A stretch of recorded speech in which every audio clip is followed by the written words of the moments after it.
समाचार टीवी और मैं हूं आपके साथ स्मिता पटवार। चलिए रुक करेंगे उत्तराखंड की तमाम बड़ी खबरों का, लेकिन उससे पहले एक नजर आज की हेडलाइंस पर। रक्षा मंत्री राजनाथ सिंह पहुंचे जौलीग्रांट एयरपोर्ट, हिमालयन विश्वविद्यालय के दीक्षांत समारोह में की शिरकत। सिक्किम में सेना के वाहन हादसे में पिथौरागढ़ का जवान शहीद, क्षेत्र में शोक की लहर।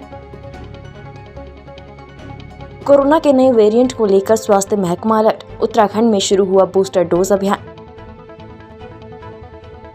वादियों में जहर घोलते हॉट मिक्स प्लांट को बंद करने की उठी मांग, तहसीलदार को सौंपा ज्ञापन। शुक्रवार को उत्तर पूर्वी राज्य सिक्किम में हुए सेना के वाहन हादसे में 16 जवान शहीद हो गए थे। इनमें से एक जवान उत्तराखंड के पिथौरागढ़ जिले का निवासी है। शहीद होने वाले जवान का नाम रविंद्र सिंह थापा है। वो उत्तराखंड के पिथौरागढ़ जिले के धारचूला के रहने वाले थे। दरअसल सिक्किम के जेमा में एक तीखे मोड़ पर अनियंत्रित होने के कारण सेना का वाहन खाई में गिर गया। इसमें 16 जवान शहीद हो गए, जबकि 4 घायल जवानों को अस्पताल में भर्ती कराया गया है। सेना का वाहन काफिले में जा रहा था और तीखे मोड़ पर अनियंत्रित होकर खाई में गिर गया। ग्वालदम कर्णप्रयाग राष्ट्रीय राजमार्ग पर मिंग गदेरे में संचालित हॉट मिक्स प्लांट पर कार्यवाही की मांग उठने लगी है। आरोप है कि संचालक द्वारा हॉट मिक्स प्लांट का अवैध रूप से संचालन किया जा रहा है। महज एक नाली में प्रस्तावित इस हॉट मिक्स को संचालक द्वारा राष्ट्रीय राजमार्ग पर अतिक्रमण कर संचालित किया जा रहा है। साथ ही सड़क पर ही अवैध रूप से रेत गिट्टी का भंडारण किया जा रहा है, जिस पर आपत्ति जताते हुए सूना वार्ड के जिला पंचायत सदस्य देवी जोशी ने तहसीलदार थराली को ज्ञापन देते हुए अवैध रूप से चल रहे इस हॉट मिक्स प्लांट को बंद करने की मांग की है। अनुरूप नहीं लगा हुआ है। आप देख रहे हैं ये सारे हरे पेड़ सूख गए हैं, इनमें जो टिन सेट लगने थे वो नहीं लगाए गए हैं और आप देख रहे हैं कि यातायात भी बाधित हो रहा है इससे। और अभी कोरोना की दूसरी लहर आने वाली है। चिमनी इतना काला धुआं फेंक रही है कि प्रदूषण इतना हो गया है कि कोई पूछने वाला नहीं है। तो मेरी सरकार से मांग है कि इस प्लांट को तुरंत सीज किया जाए। तो कुछ भी कार्रवाई नहीं की गई है। अब तो आप ही के माध्यम से हम सोए हुए प्रशासन को जगाना चाह रहे हैं कि इसको रोका जाए, इस प्लांट को सील किया जाए और इस महामारी को रोका जाए जिससे ये प्रदूषण फैला रहे हैं प्लांट, इसको सीज किया जाए। चल रही है यहाँ पे, इनके भंडारण अवैध है। इनके भंडारण की 200 टन की यहाँ पे परमिशन है। इन लोगों ने रॉयल्टी नहीं अभी तक कोई जमा की है।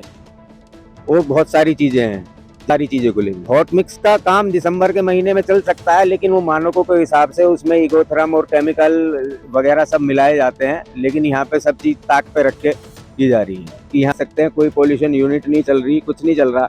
आप देखते होंगे ओवरलोड 28 टन ये गाड़ी है, 25 टन 28 टन माल लेके जा रही है, लेकिन कोई देखने वाला नहीं है इन्हें। सब प्रशासन ने मतलब देखिए, आज जिला पंचायत सदस्य देवी जोशी द्वारा एक ज्ञापन शिकायती पत्र दिया गया जिसमें राजसी हॉट मिक्स प्लांट के विरुद्ध कुछ शिकायतें की गई हैं। तो इस संबंध में नारायणगढ़ के नायब तहसीलदार को आदेशित किया गया है कि वो प्रकरण की जांच करें और जैसा कि उनके द्वारा शिकायत की गई, अगर वो तथ्य सही पाए जाते हैं तो उसके खिलाफ नियम के अनुसार कार्रवाई की जाएगी। जिसमें से प्लांट हमें प्राप्त हुई थी, जिसके बाद संबंधित संचालक को अनुमति और अन्य दस्तावेज दिखाने के लिए बुलाया गया था। उनके द्वारा कुछ दस्तावेज दिए गए। संबंधित दस्तावेज भी नायब तहसीलदार नारायणगढ़ को उपलब्ध कराए जाएंगे ताकि मौके पर जाकर अभिलेखों के अनुसार वो विस्तृत जांच कर सके।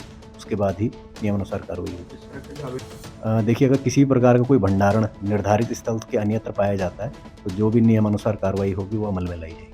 धारचूला में काली नदी के किनारे भारतीय क्षेत्र में चल रहे तटबंध निर्माण कार्य के दौरान नेपाल से कुछ लोगों के द्वारा फिर से भारतीय मजदूरों निर्माण कार्य में लगे वाहनों को निशाना बनाकर पत्थरबाजी की गई, जिसमें डंपर चालक घायल हो गया।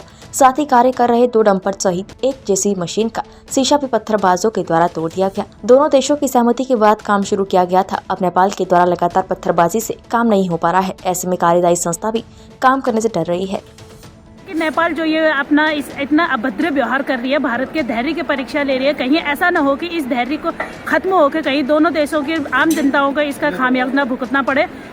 बार बार हम नेपाल से अनुरोध करते हैं कि ये हरकतें न किया जाए, लेकिन उनके तरफ से बार बार ये हरकतें किया जा रही, पत्थरबाजी कर रहे हैं। तो ऐसे में नेपाल की प्रशासन के सामने ही पत्थरबाजी किया जा रहा है, तो नेपाल की प्रशासन आखिर चुप क्यों है? मैं नेपाल के प्रशासन से कहना चाहती हूँ कि आखिर आपके द्वारा भारत के रोज जो बहू बेटी का रिश्ता है उसमें इतना नाजायज फायदा क्यों आप इसको उठाना चाहते हैं? अगर ये पत्थरबाजी का सिलसिला तुरंत बंद नहीं होगा तो इसका खामियाजा ना दोनों देशों को भुगतना पड़ेगा और दोनों देशों के लोगों को भुगतना पड़ेगा। कहीं ऐसा ना हो कि इसका खामियाजा ना अंतर्राष्ट्रीय पुल को बंद करके हम फिर अंतर्राष्ट्रीय पुल को बंद करना पड़े। आज दोबारा से पत्थरबाजी हुई है, लगभग 10 बार आज पत्थरबाजी हो गई है। लगभग 1 घंटे से पत्थरबाजी हो रही है, जिससे कि आज हमारा 2 डंपर और 1 पोकरेंट का शीशा टूट चुका है और हमारे एक डंपर के ड्राइवर के हाथ में चोट भी आई है। अगर इस तरीके से ही पत्थरबाजी होती रहेगी तो हम इस तरीके से काम भी नहीं कर पाएंगे और हमें प्रशासन से मदद की गुहार है। ऐसे हालात में यदि काम किया जाएगा तो जान का भी खतरा है, गुलेल से भी मार रहे हैं, पत्थर किसी के सर में लगता है तो इस स्थिति में काम घटगाड़ का हो पाना मुश्किल होगा।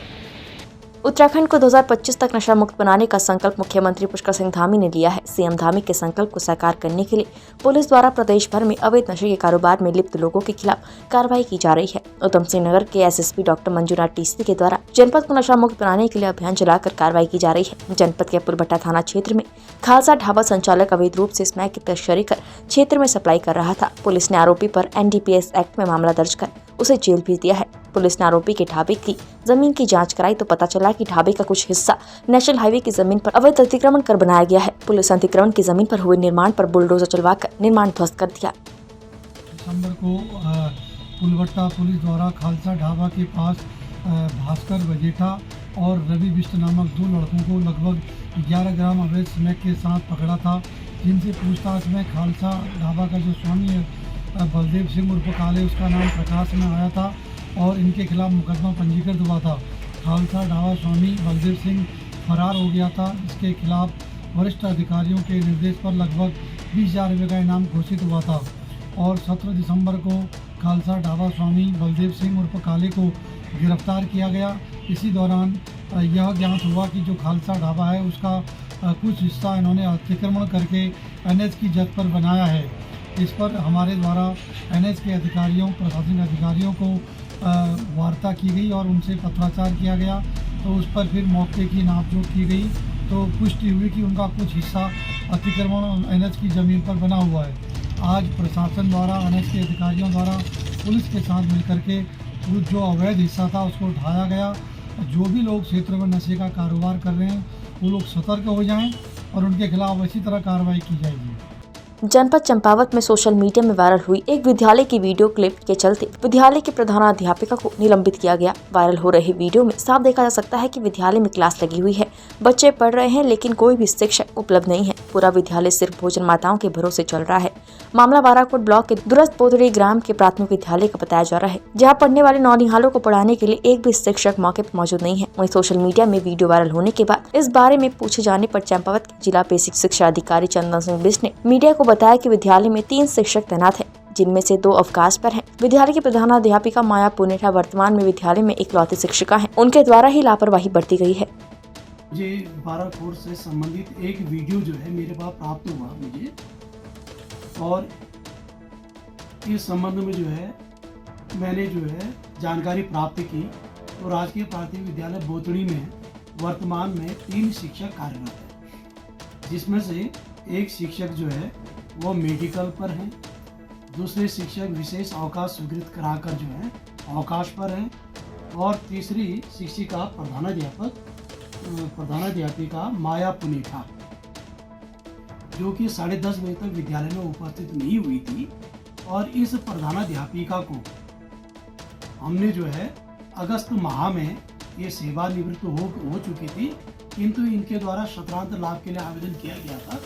तो इनको इस सत्र के समाप्ति 31 मार्च 2023 तक सत्रांत लाभ का जो है इनको लाभ दिया गया था। यदि विद्यालय इस प्रकार से बंद रहते हैं तो यह छात्र हित में भी जो है अनुचित है और जिससे कि बच्चों का भी अहित होता है। इसलिए आज ही जो है हम इसका सत्रांत लाभ जो इनको दिया गया था उसे तत्काल समाप्त कर रहे हैं। उत्तराखंड एसटीएफ का इनामी वांछित बदमाशों की धरपकड़ के लिए अभियान जारी है। इसी क्रम में एसटीएफ ने 2 और कुख्यात अपराधियों को हरियाणा के पानीपत से गिरफ्तार किया है। पकड़े गए आरोपी हरिद्वार भारतीय सेना के जवान की हत्या में शामिल थे। इनका साथी कुछ 6 दिन पहले एसटीएफ के हत्या चढ़ा था। इस पर दोनों कोर्ट में सरेंडर करने की तैयारी कर रहे थे। पुख्ता सूचना के आधार पर एसटीएफ ने छापा मारकर दोनों को दबोच लिया।